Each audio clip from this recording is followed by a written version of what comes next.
आज के human rights association पोकोती के हम लोग आज को बारावली के नवनिर्वाचित विधायक माननीय श्री अरिजीत राय जी से आज को हमने आप एसोसिएशन के माध्यम से एक औपचारिक मुलाकात करी।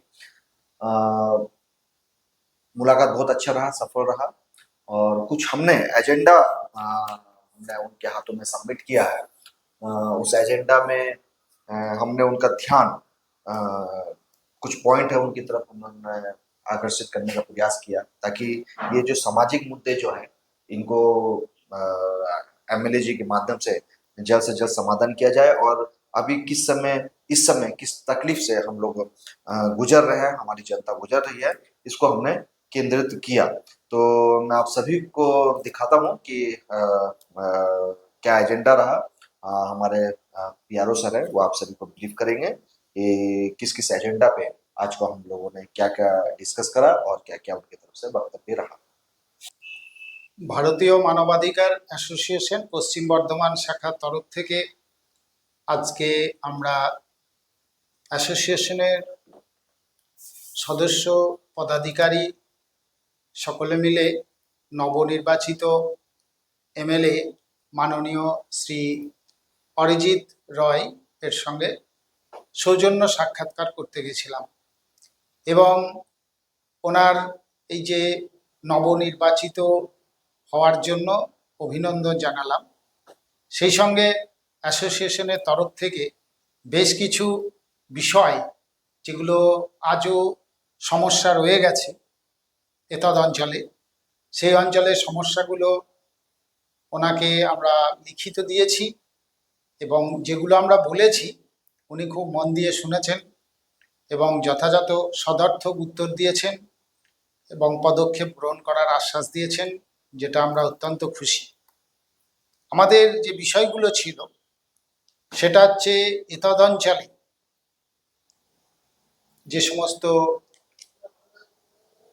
বেকার ছেলেমেয়েরা আছেন তাদের জন্য এই অঞ্চলে কোনো একটা প্রোডাকশন ইউনিট তৈরি হোক, যেমন হিন্দুস্তান কেবলস আজকে দীর্ঘদিন ধরে পড়ে রয়েছে। এখানে বিরাট একটা সম্ভাবনা আছে কিছু করার, যেখানে বেকার ছেলেরা কাজকর্ম পেতে পারে। এছাড়া স্কিল ডেভেলপমেন্ট, প্রধানমন্ত্রী তরফ থেকে যে স্কিল ডেভেলপমেন্ট প্রোগ্রাম আছে সেটা যাতে এখানে ইন্ট্রোডাকশন করা যায় সেটাও আমরা রিকোয়েস্ট রেখেছি। সবচেয়ে যেটা দরকার স্বাস্থ্য, আমাদের এতদ অঞ্চলে একটি সরকারি স্বাস্থ্যকেন্দ্র পিঠাইকিয়ারি হসপিটাল, তার যে পরিকাঠামো সেটা কিন্তু খুব একটা সদর্থক নয়। জনগণ যাতে সুস্বাস্থ্য পায় তার জন্য বিশেষ ব্যবস্থা গ্রহণের আবেদন জানিয়েছি। এতদ অঞ্চলে সরকারি স্কুলগুলো যাতে পরিকাঠামো আরো উন্নত হয়, ছেলেমেয়েরা উন্নত শিক্ষা পায়, সে ব্যবস্থাও ধ্যান দেওয়ার জন্য অনুরোধ করেছি।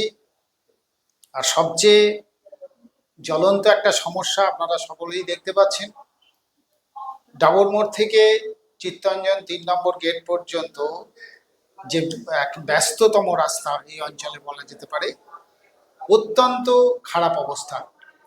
তার আশু রিপেয়ার দরকার, সেটাও আমরা কিন্তু দৃষ্টি আকর্ষণ করেছি।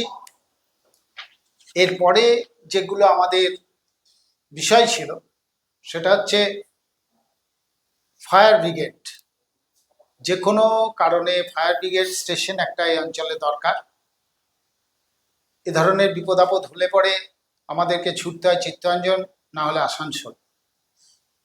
কিন্তু ইমিডিয়েট যদি কোনো পদক্ষেপ নিতে হয় তাহলে এই অঞ্চলে একটা ফায়ার ব্রিগেড স্টেশন অত্যন্ত জরুরি।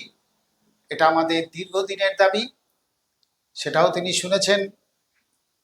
আর আমাদের যে অফিস কার্যালয়, এই কার্যালয়ের আশপাশ অঞ্চলে সেরকম জলের কোনো ব্যবস্থা নেই, তাই আমরা একটা ডিপ টিউবওয়েলের জন্য ওনাকে অনুরোধ করেছি এবং তিনি কথা দিয়েছেন আমাদেরকে, যাতে করে আমাদের অ্যাসোসিয়েশনে যে ফ্রি অফ কস্টে যে কম্পিউটার সেন্টার চলছে সেখানকার ছেলে মেয়েদের জলের খুব কষ্ট। এছাড়া এতদ অঞ্চলে বসবাসকারী মানুষেরও কিন্তু জলের সেরকম ব্যবস্থা নেই। এরকম একটা ব্যবস্থা হলে এখানকার লোক অনেক সুবিধা পাবে। তারপর রাস্তাঘাটগুলো রাতের বেলায় অন্ধকারে ডুবে থাকে, যাতে স্ট্রিট লাইটের বিশেষ ব্যবস্থা হয়। আর একটা বিষয় হলো, এই অঞ্চলে একমাত্র মহাবিদ্যালয় দেশবন্ধু মহাবিদ্যালয়। এখানে পড়াশোনার মাধ্যম বাংলা এবং ইংরেজি, কিন্তু এই অঞ্চলে বহু হিন্দিভাষী ছেলে মেয়ে বাস করে, যারা উচ্চতর শিক্ষা নেওয়ার জন্য এই দেশবন্ধু বিদ্যালয়ে ভর্তি হতে পারে না একটাই কারণে, সেটা হচ্ছে মিডিয়াম অফ ইনস্ট্রাকশন, অর্থাৎ হিন্দি মাধ্যম নেই। হিন্দি মাধ্যমের প্রণয়ন হলে পরে এই কলেজের ছাত্রছাত্রীর সংখ্যা বাড়বে, এছাড়া শিক্ষা ব্যবস্থার উন্নয়ন হবে, সেটাও আমরা রেখেছি। আর বলেছি, হিন্দুস্তান কেবলসে বর্তমানে যে কোয়ার্টারগুলোতে মানুষ বসবাস করছে, তাদের যে ইলেকট্রিসিটি ব্যবহার করছে এবং সেখানে ইলেকট্রিক মিটার হলে পরে সরকারের একটা বিরাট আয়ের সংস্থান হয়, সেটাও আমরা রেখেছি, যাতে করে ইলেকট্রিক ডিপার্টমেন্ট থেকে এদেরকে মিটার দিলে পরে এরা রাজি আছে সেই মিটারের যা খরচ সেটা তারা পেমেন্ট করতে পারবে।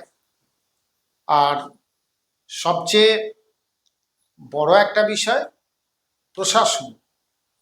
সালানপুর পুলিশ স্টেশন সেটা এমন একটা জায়গায় অবস্থিত, আজ পর্যন্ত এখানকার মানুষ সালানপুর পুলিশ স্টেশনটা সঠিকভাবে চেনে না এবং যোগাযোগের মাধ্যমও খুব খারাপ। তাই সেই সালানপুর পুলিশ স্টেশনটা যদি কোনো যোগাযোগের মাধ্যম হিসাবে কোনো রাস্তার উপরে হয়, মানুষ সহজে সেখানে যেতে পারে, সেরকম একটা ব্যবস্থায় প্রতিষ্ঠা করে দিতে পারলে পরে এর থেকে বড় কাজ আর কিছু থাকে না। যাই হোক, আমরা এই কথাগুলো যেমন লিখিত রূপে দিয়েছি তেমনি ওনার সামনে বলেছি, উনিও খুব মনোযোগ দিয়ে শুনেছেন এবং ভবিষ্যতে এই কাজগুলো করার জন্য তিনি কথা দিয়েছেন। Human rights association of India পক্ষ থেকে আমার এই এলাকার কিছু ডেভেলপমেন্টের জন্য তারা আজকে আমাকে একটা পত্র দিলেন। সেখানে যে যে ইস্যুগুলো ওনারা রেজ করেছেন, তো সেগুলো খুবই মানে প্রমিনেন্ট ইস্যু।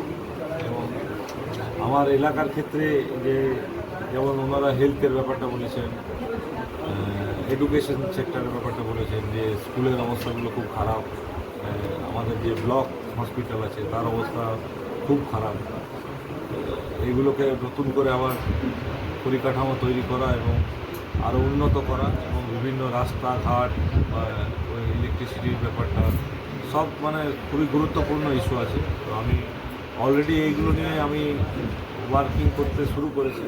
তো বাকি আমি দেখছি যেমন যেমন হবে এগুলো যাতে ফুলফিল হয়, ওনাদেরও দাবি পূরণ হবে এবং এলাকার মানুষেরও কাজ হবে। তো ওনাদের এই ক্ষেত্রে আমি ওনাদেরকেও অনেক অনেক ধন্যবাদ যে ওনারাও যে বারাবণী সালানপুর পুরো এলাকার ডেভেলপমেন্টের দিকে ওনারাও এগিয়ে এসছে, যেভাবেই সব সেক্টরকে, মানে অনলি ফর এমএলএ না, যার প্রত্যেক মানুষের এখানে উন্নয়নে যোগদান থাকে, সেটা যেন এইভাবেই আগামী দিনে হয়, তাহলে সবারই সামগ্রিক প্রচেষ্টায় কাজটা আরও ভালো হবে। Thank you.